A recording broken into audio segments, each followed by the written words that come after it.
Hello, everybody. You're very welcome to this PhD podcast. I'm delighted that we can welcome from Tizuzu in Algeria, Kamilia Mebarki. Kamilia, you're very, very welcome. Can you give us a little bit of background about yourself? And thanks for taking the time to be here today. Thank you, Jer. So, hello everyone. First, I would like to thank you for this opportunity. I'm very glad to discuss with passionate people like you. I'm Kamilia. I'm 20 years old. I'm from Algeria, more precisely from Tizuzu, as you have explained. I speak four languages: Berber, Arabic, French, and English. I have a bachelor degree in English and a master degree specialized in applied linguistics. After my master's degree, I have passed an international PhD contest, which gave me the great opportunity to study in a great and leading university as well. So, in fact, I'm conducting my structured PhD in Arts and Humanities. I'm second year postgraduate student.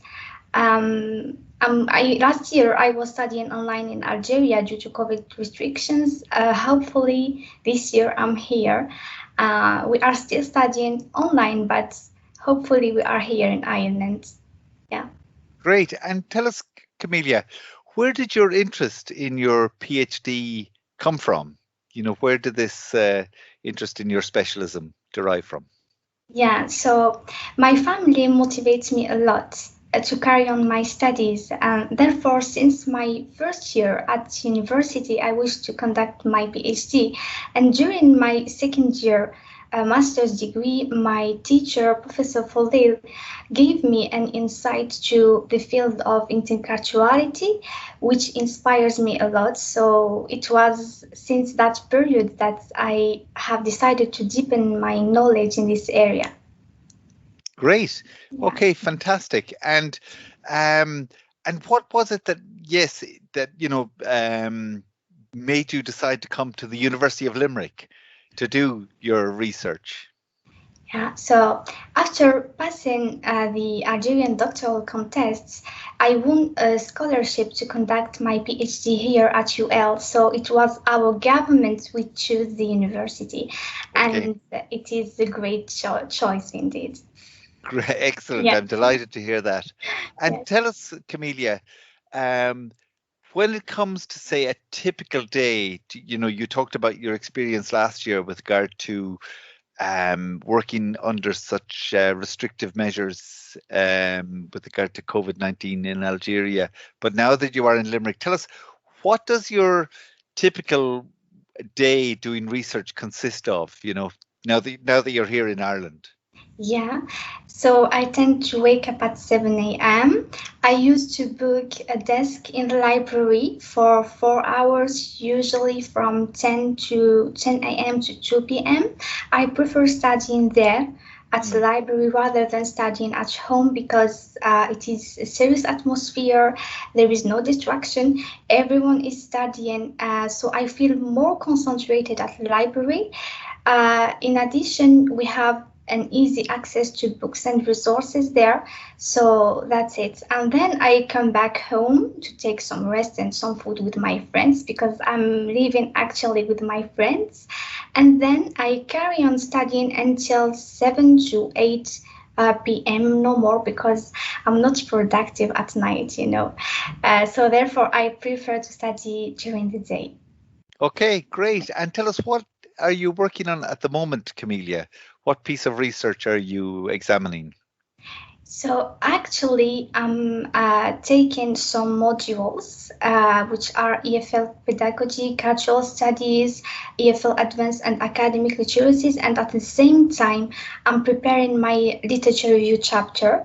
So I'm reading a lot regarding my topic because I would like to develop my own theoretical framework to analyze the course books that I would like to analyze, yes, and hopefully by the end of this summer, I will end up with my literature review chapter.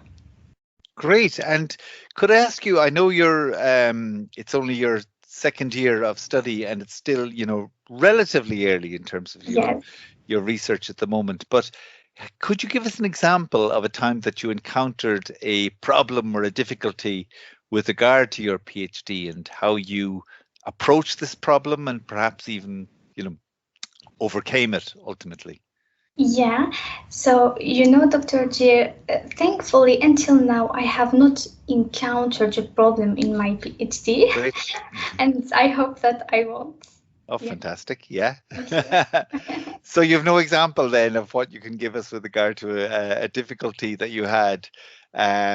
Just in terms of, say, um, last year, Camelia, how restrictive was it not being able to, to be in Ireland? How difficult was it working remotely last year when the expectation was that you would have been here on campus? Yeah, I think the biggest challenge was motivation.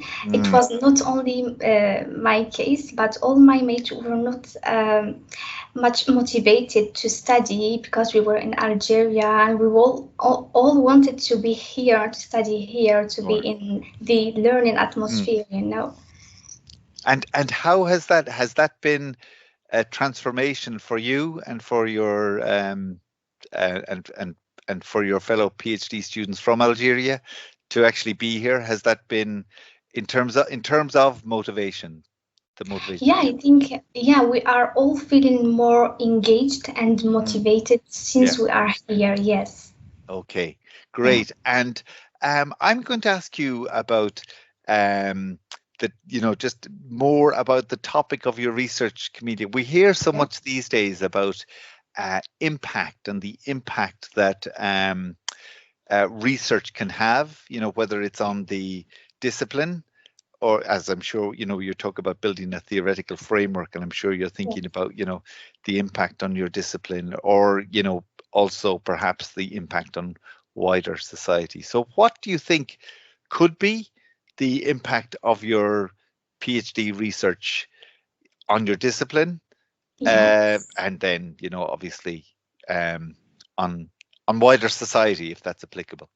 Yeah, so hopefully my PhD will increase research knowledge and bring further insights to teaching interculturality in EFL context as a field of study. And I hope that the results of the study will help the Algerian curriculum designers to think and to work toward qualitative improvement Mm, regarding the textbooks under investigation. yeah.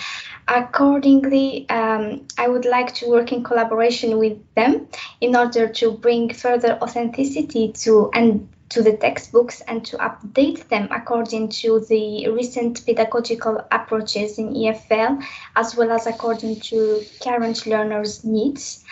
Because, as you know, today's textbooks are going to influence tomorrow's minds.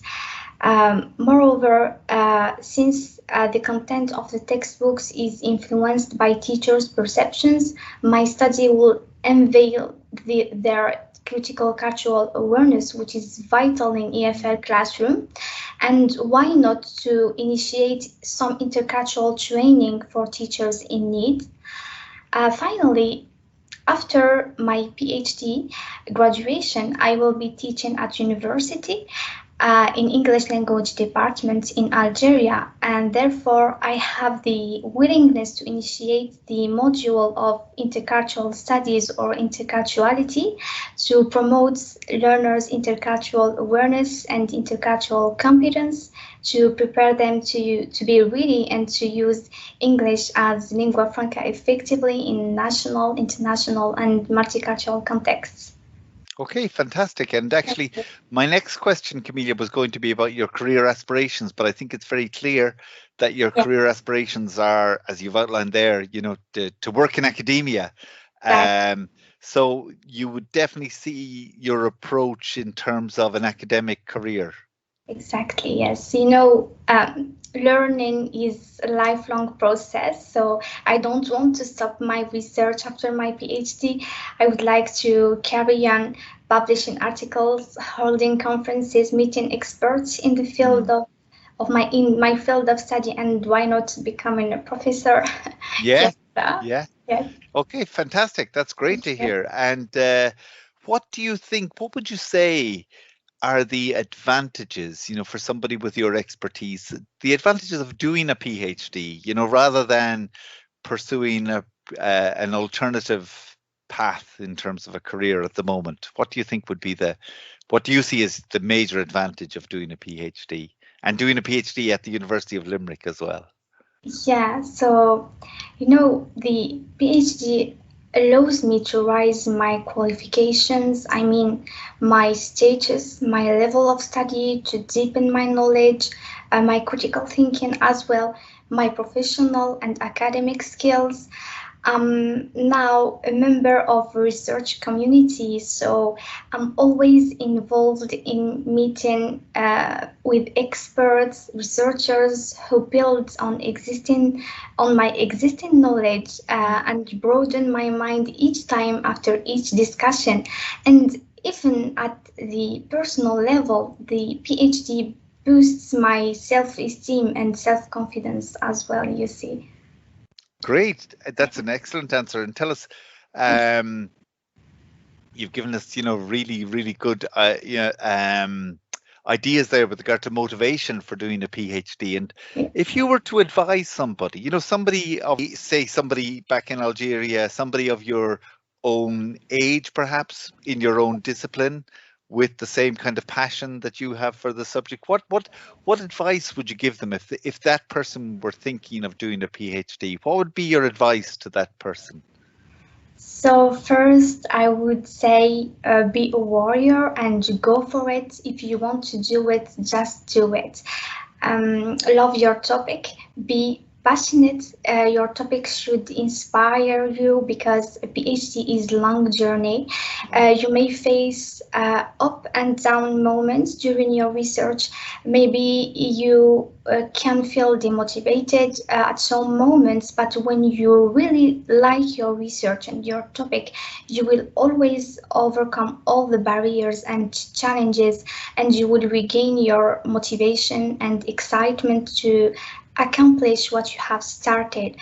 And so, as I have said, you may feel stressed under pressure, you may feel not productive, but what I have to say that I think that all PhD students went through such moments. It is something normal, so don't break under panic, okay? And be patient, trust yourself. And what I suggest when we are not productive is to have some rest, to have some fun with our beloved ones, to discuss with our colleagues and with our supervisors because they are here to help us. And another advice is regarding the supervision, is to have a good and healthy relationship with them and to do not take their comments personally, listen to their feedback, take their criticism from a positive point of view because they are here to help us to move forward in our research. I would say also don't compare yourself to other PhD students because topics are different, methodologies are different, studying styles are different. Okay, so just focus on your study. Another advice is to manage your time wisely. I'm not saying that you have to work and to only work. Okay, for instance, take the advantage of studying when you are the most productive, either at the morning or at the evening, because it depends from one person to another. And go to the library to study there because it is a positive learning environment. And finally, try to have some rest in the weekend to practice some sports because it helps you to boost your energy. So that's it, and thank you. That's great advice. Thank you so much, Thank you. Kamilia. That is really excellent. Thank you. Thank you so much. And so I think you've given, just great advice there Thank you. for aspiring PhD students and indeed for current PhD students as well. I think that's great.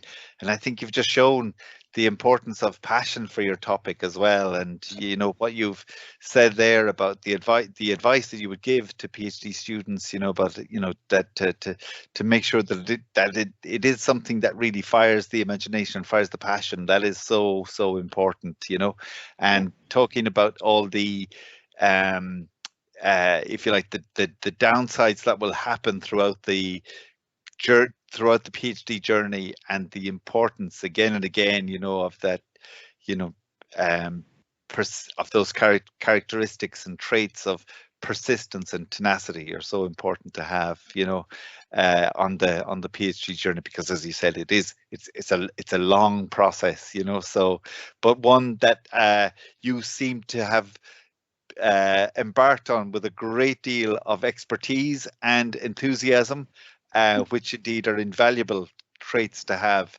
when it comes to the whole doctoral journey. So I'm going to say thank you so much, Thank you so Kamilia much. Mebarki. Mebarki from Tizuzu in Algeria. It's wonderful to have you here. Thank you. Not just on the podcast. It's wonderful to have you here at the University of Limerick, to have your expertise and your insights, and and also in terms of enhancing and increasing intercultural awareness among our own student community as well. That which is so important, and a really important element of being a PhD researcher. Just given how our research, we see it as crossing borders at all stages, and being, if you like, international and global in its scale. So thank you so much, Kamilia. It's Thank you. been a real pleasure to have you this morning, and I wish you all the very best in your Thank you so much, Doctor. in your research, in your PhD, and in your future career, wherever that may take So you. much. It So was a pleasure to discuss yeah, with you. Thank you so great. And I'm much. sure the next time that we speak, I will be addressing you as Professor Mebarki. Fully. Thank Yes. you. Okay. Thank you Great. so Thank you much. so much, Camelia. Yeah. Thank you so Take much. care. Bye. Bye Take care. bye. Bye Bye. bye.